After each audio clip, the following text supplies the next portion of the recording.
We live in an age where our lives can be curated to perfection.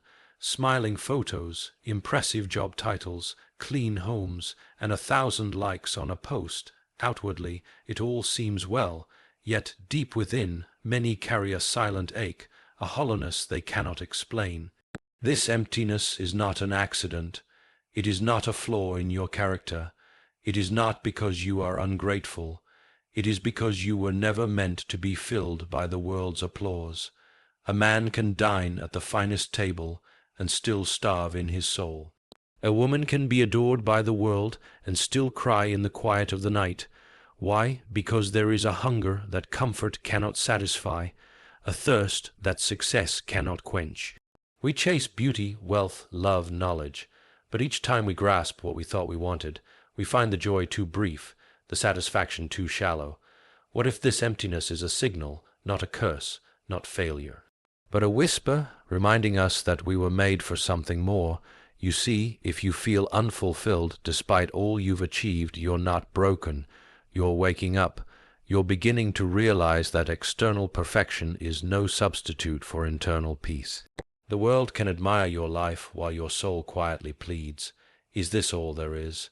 Many of us try to numb this emptiness, with entertainment, with noise, with busy schedules, with praise. But temporary fixes only bury the truth. The ache returns. Why? Because you can distract yourself from emptiness, but you cannot heal it by ignoring it.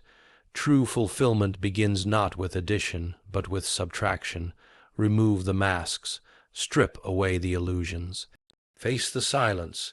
In that silence you may begin to hear something ancient, a desire not to be important but to be whole, a longing not to be seen but to be known, a hope not to be envied but to be at peace.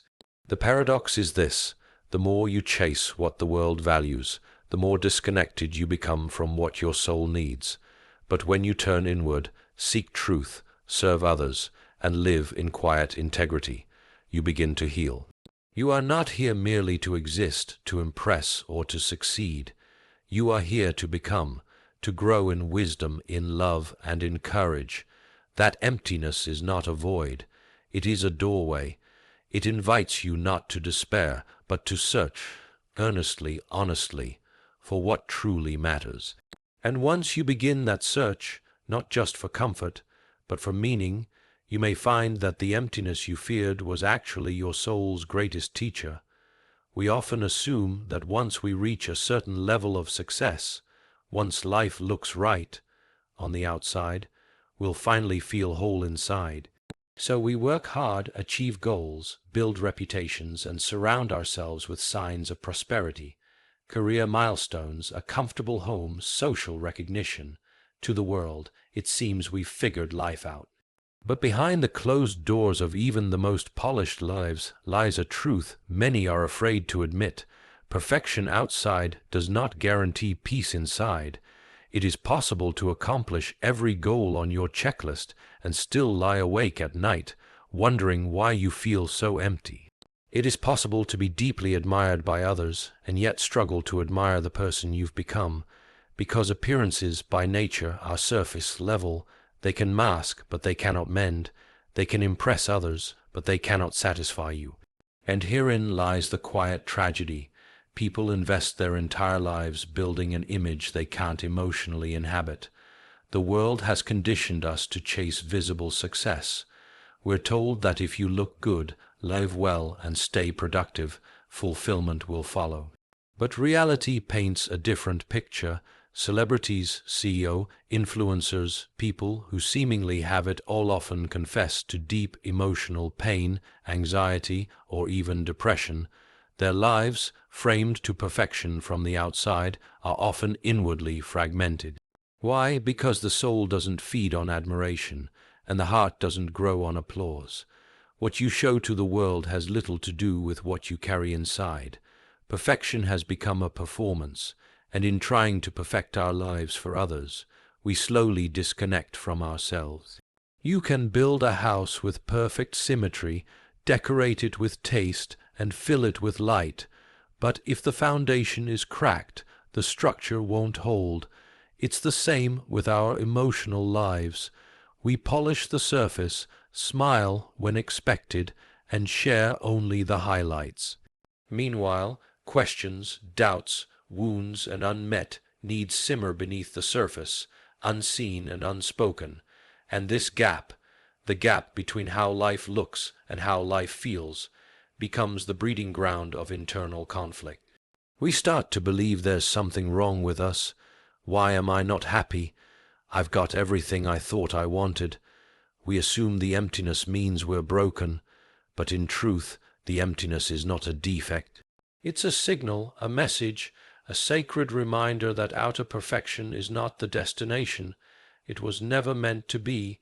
The deeper parts of you will never be filled by shallow things, no matter how shiny they appear. In fact, the more we build our sense of worth on external validation, the more fragile we become, because what the world gives, the world can take away. Beauty fades, wealth fluctuates, people's opinions change. If your identity rests on those, then your sense of peace will constantly be at risk, but the hunger inside you, that silent ache, is pointing towards something more stable, something more lasting. It is not asking you to abandon success, it is asking you to anchor it in something real. Most people don't need more accomplishments, they need more authenticity. They don't need louder applause, they need deeper alignment. They don't need to prove their worth to others, they need to remember it themselves. And until you confront this truth, the emptiness will persist, because no amount of outer order can calm an inner storm. This is why some people walk away from their successful careers, sell their luxury homes, or step away from the spotlight. Not because they failed, but because they realized they had succeeded at the wrong things. They won the race, but the prize didn't satisfy, and so they go looking, not for more, but for something true. Something that reaches past the polish and touches the core. The journey to fulfillment does not begin with what the world sees, but with what you are willing to face within yourself. If you feel empty, even when everything appears perfect, don't silence that feeling, listen to it. It's the beginning of something honest, something important, something real. Once we realize that outer perfection cannot quiet inner hunger, a deeper question begins to rise. What then were we made for? If achievement doesn't satisfy, if applause doesn't restore us, then perhaps our emptiness is not just about what's missing, but about what we've misunderstood. Many of us have unconsciously built our lives around the pursuit of comfort. We measure success by how easy life becomes, how convenient things are, how safe and predictable we can make our daily routine. But comfort, while pleasant, was never meant to be our primary destination. It is a resting place, not a reason to live. The modern world equates a good life with a comfortable one. We avoid pain, resist difficulty, and chase experiences that soothe rather than stretch us. But the truth is, something in us grows restless when life becomes too easy for too long. The soul, like a muscle, atrophies in the absence of challenge. When we over-prioritize comfort, we begin to live small, cautious lives, choosing safety over growth, certainty over exploration, and pleasure over purpose. And ironically, the more we succeed at making life comfortable, the more we feel numb, restless, or disconnected. Because deep down, we were not designed to float, we were meant to forge. Fulfillment often hides behind discomfort. The most meaningful moments of our lives, times when we grew, discovered, connected, overcame, were rarely easy. They were often born from struggle, sacrifice, and uncertainty, and yet they left us with something richer than happiness, a sense of becoming. That sense doesn't come from luxury or ease. It comes from stepping into something difficult and realizing you are stronger, deeper, wiser than you knew before. The emptiness many feel today is not a lack of comfort, but a lack of calling. People don't feel dead inside because they suffer. They feel that way because they haven't suffered for anything that matters. They are surrounded by conveniences but starved of purpose. They've removed all the friction from their lives, and in doing so, removed the fire that gives them meaning. It's not pain that breaks us, it's purposelessness. When everything is handed to us, or when we engineer life to avoid discomfort, we lose the raw encounters that shape our identity. We stop asking hard questions. We stop fighting for anything beyond ourselves. We avoid the unknown, so we never discover what we're truly capable of. The person who only seeks comfort lives in a bubble that slowly shrinks until it suffocates them, not with violence, but with quiet boredom. There's a reason why people who endure hardship often develop depth, resilience, and clarity. They are forced to wrestle with life, to ask questions that matter, to look inward. While comfort may protect us from temporary pain, it can also insulate us from real growth. And the tragedy is, most people only realize this when their comfort is suddenly stripped away, through loss, failure, betrayal, or illness.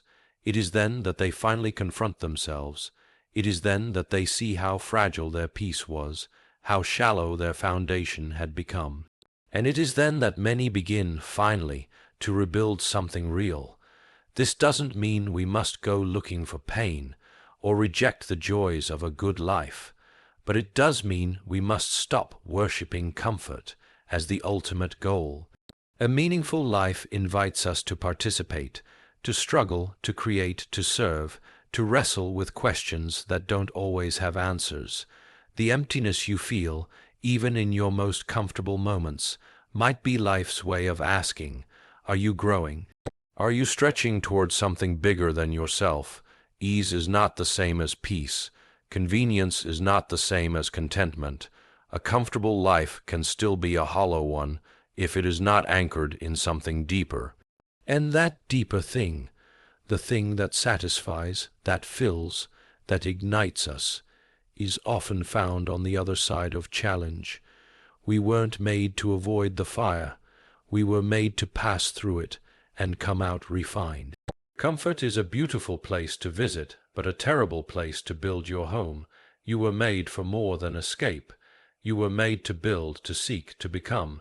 And once you stop asking how easy life can be and start asking how meaningful it can become, the journey inward begins to change.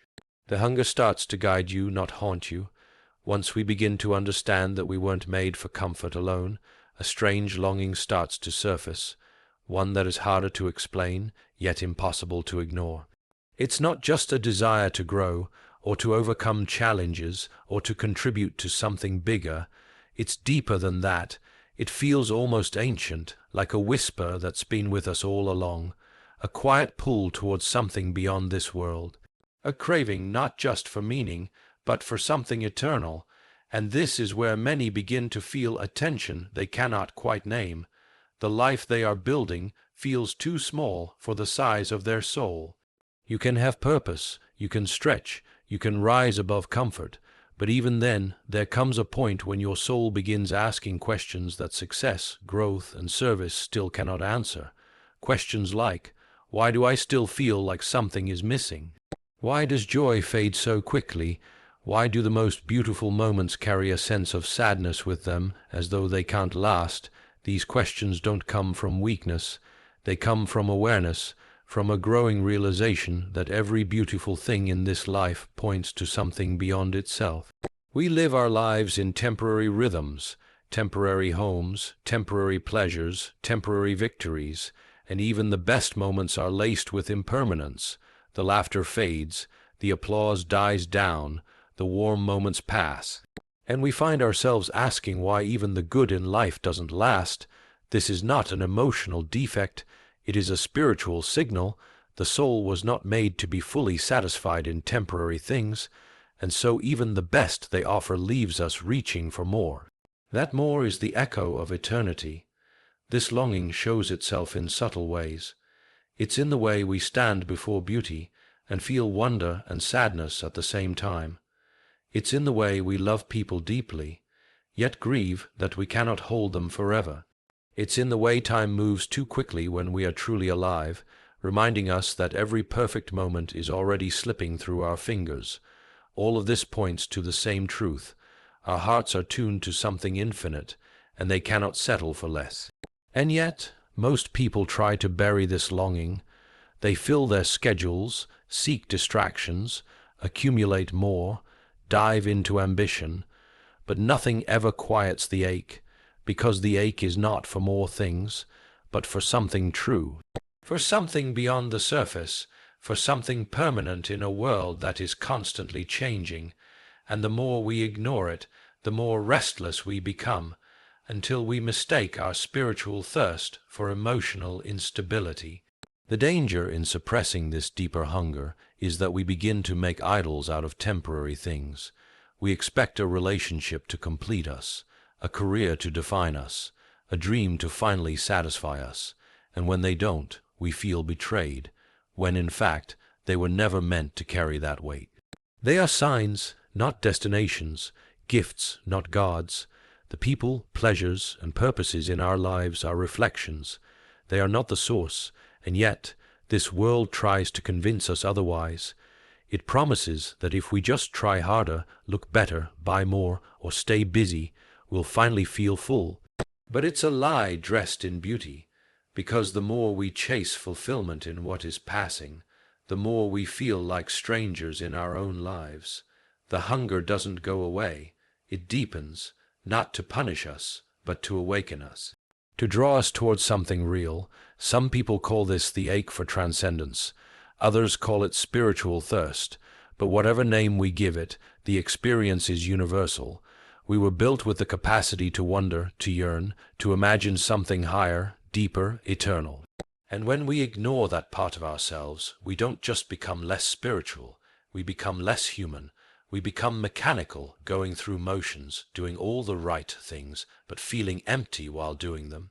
There comes a moment when you realize the longing inside you is not a flaw. It's a compass. Not every hunger is meant to be cured. Some are meant to be followed. And when you stop trying to silence the echo and start learning to listen to it, your inner world begins to shift. You begin to understand that even your deepest emptiness might be pointing you toward your greatest truth, that you were not made to be satisfied by this world alone. As we begin to hear that quiet echo inside, the ache for something beyond the temporary, it becomes natural to look around and wonder how others are dealing with the same hunger.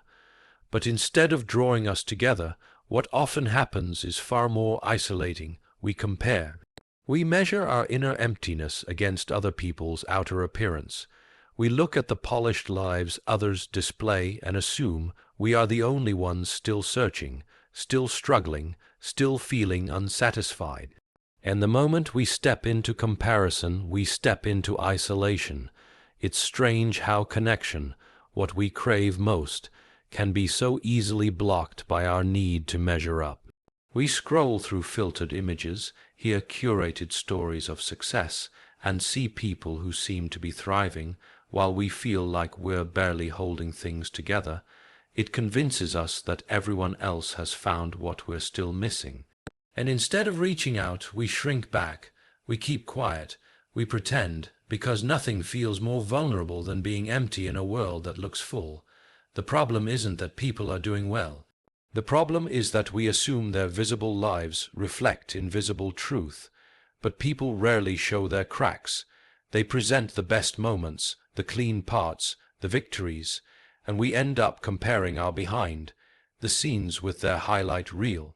This is where the real damage begins, because when you believe others have found what you haven't, shame begins to grow, and shame, by nature, isolates.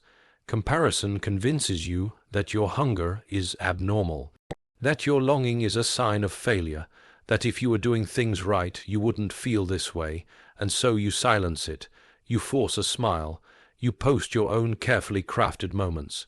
You try to belong by appearing fine, even when you're not. But pretending to be full never fills you. It just exhausts you. You end up surrounded by people, yet emotionally alone. Because real connection requires honesty, and comparison doesn't leave room for that. Ironically, the people you're comparing yourself to might be doing the exact same thing, feeling the same void, asking the same questions, but they too are trapped in the same cycle, looking good instead of being real. And so we create a culture where everyone is performing wholeness and no one is experiencing it, where loneliness isn't caused by a lack of people, but by the pressure to appear perfect among them. This is how comparison robs us. It doesn't just make us feel inadequate, it prevents healing, because healing requires community. It requires shared stories, mutual understanding, vulnerability, but none of that can happen in a space where we're constantly measuring, ranking, or proving ourselves. As long as we see each other as competitors, we'll never become companions. Comparison also distorts the journey. It convinces us there's a timeline we're supposed to follow, milestones we're supposed to hit. When someone else achieves something, we don't celebrate. We question our own pace. When someone finds meaning, we don't feel inspired. We feel behind. And this kind of thinking turns life into a race when it was never meant to be. It blinds us to the unique paths we are meant to walk.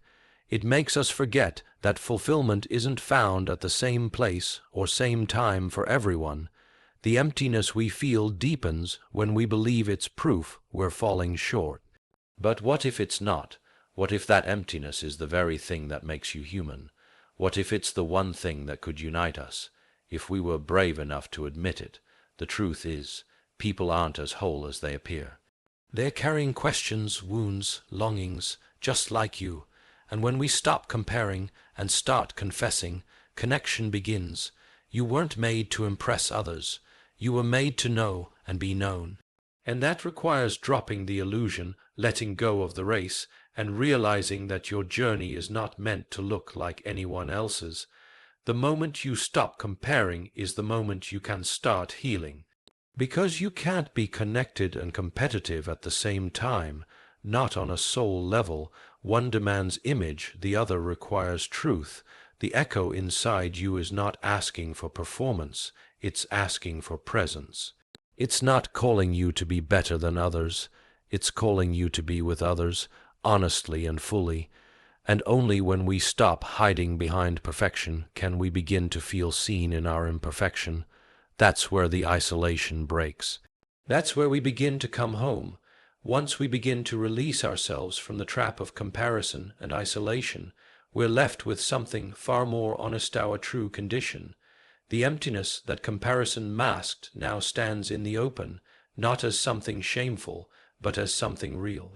But even at this point, many people still struggle to deal with the void directly. So instead of facing the hunger, we reach for whatever can numb it. The world offers us countless options, distractions that promise to fulfill, but only succeed in quieting the noise for a while.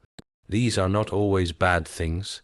In fact, most false fulfillments come dressed as good, convenient, comforting, entertaining, even rewarding, but they are surface, deep, and we know it. We just don't always want to admit it. We turn to digital escapes, scrolling for hours, watching, constantly refreshing screens, not because we're entertained, but because we're avoiding stillness. Stillness reveals the hunger we don't know how to feed. We stay busy, overcommitted, always in motion, not because we're thriving, but because we fear that slowing down will expose the ache. Some people chase relationships, not for love, but for distraction. Others throw themselves into work, not for passion, but for escape. We consume endlessly, media, food, products, attention, trying to feel full in any way we can, but these attempts don't heal us, they sedate us. False fulfillment is dangerous because it's subtle. It doesn't always feel wrong. In fact, it often feels good in the moment. That's what makes it deceptive. It gives us just enough pleasure to forget we're empty, but never enough to actually make us whole. It's like drinking salt water when we're thirsty. The sensation of drinking gives the illusion of relief, while quietly making us more dehydrated, and over time we become dependent on these illusions. We know they don't work, but we return to them because they're familiar, easy, and within reach. The longer we rely on these substitutes, the more disconnected we become from our deeper needs. We stop recognizing the voice of our own soul. We begin to mistake comfort for peace, pleasure for joy, entertainment for meaning. And as the years pass, we become numb, not just to pain, but to purpose. We lose the ability to feel deeply, love fully, or hope freely.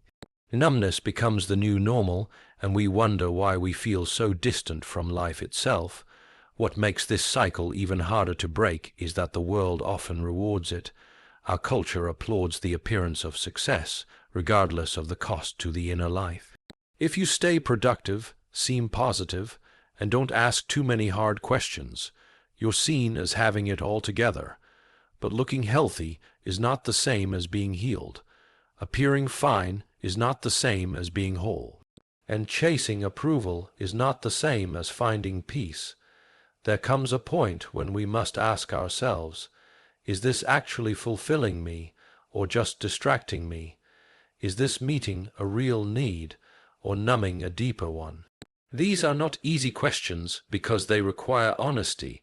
They require confronting the discomfort we've been avoiding, but that discomfort is not your enemy, it's your signal.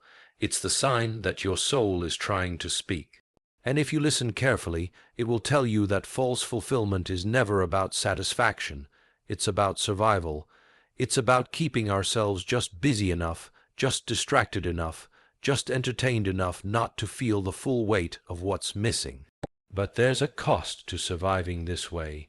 Eventually, the mask slips, the distraction loses its power, the ache returns stronger, and we find ourselves face to face with what we've spent so long avoiding, our real, unmet need for truth, for depth, for meaning. We realize that nothing artificial can ever replace something authentic, that no temporary fix can fill a permanent void, that the cure for emptiness is not found in what's easy, but in what's real. To wake up from false fulfillment is painful at first. It feels like letting go of a crutch you've leaned on for years, but in that moment of honesty, you begin to reconnect with your deeper self, the part of you that was never looking for escape, but for encounter. The part of you that doesn't want to be distracted, but discovered.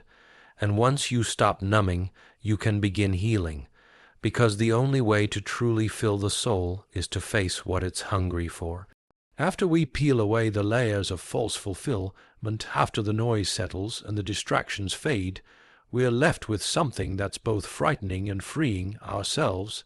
No filters, no noise, just us and our unmet questions. And in that space, something becomes clear. Fulfillment was never out there. It was never waiting in a promotion, a relationship, a vacation, or a perfectly constructed life. All along, it was buried inside. Waiting, not for something magical to happen, but for us to finally pay attention. Because real fulfillment doesn't begin with changing the world outside. It begins with changing the way we relate to the world inside. This is a hard shift for many, because we've been conditioned to believe fulfillment is something we acquire. We chase goals, titles, and milestones, assuming that somewhere along the way, our souls will catch up with our resumes. But after years of chasing, we start to realize that while our lives may have grown larger, our sense of meaning hasn't, and so we pivot, not by force, but by necessity. We start listening to what the emptiness has been trying to say all along. That fulfillment is not a destination we arrive at, it's a condition we cultivate. The truth is, most people don't need to do more, they need to go deeper. They don't need new scenery, they need new self-awareness. We think we need clarity about the future, but what we often need is honesty about the present. What are we running from? What are we numbing? What are we trying so hard to prove, and to whom? These questions don't demand answers from the outside. They require us to turn inward, to examine the narratives we live by, and to confront the quiet truths we've been avoiding. And the first truth many discover is that fulfillment begins with alignment, not between our achievements and our image, but between our values and our actions. The gap between who we are and who we pretend to be is where anxiety, fatigue, and inner conflict live. But when we begin to close that gap, When our outer life begins to reflect our inner truth, peace enters, not the peace that comes from having all the answers, but the peace that comes from being integrated, whole, undivided. That kind of peace cannot be bought. It cannot be given by others. It has to be built, moment by moment, decision by decision. And it begins in the small, unseen places, how we treat others when no one is watching, how we speak to ourselves when we fail, how we spend our quiet moments when there's nothing left to prove. These are the spaces where real fulfillment takes root. Not in applause, but in alignment. Not in what we consume, but in how we choose to live. Fulfillment also grows in connection, not performance-based connection, but honest, vulnerable, mutual connection. The kind where you stop pretending and start being, where you stop trying to impress and start trying to understand. Many people are surrounded by people, but feel empty because their relationships are built on roles, not reality. When you allow yourself to be fully seen and still loved, you begin to taste the kind of fulfillment that no achievement can offer. Another often overlooked source of fulfillment is contribution, not grand gestures, but simple acts of meaning. Helping someone without expecting anything, creating something that reflects your values, speaking truth when it's easier to stay silent, living in such a way that your presence brings healing, not just noise. These choices realign you with your deeper self and remind you that even in a world full of distractions, you can live on purpose. But most importantly, real fulfillment requires stillness. In a culture addicted to stimulation, stillness feels counterintuitive, even wasteful.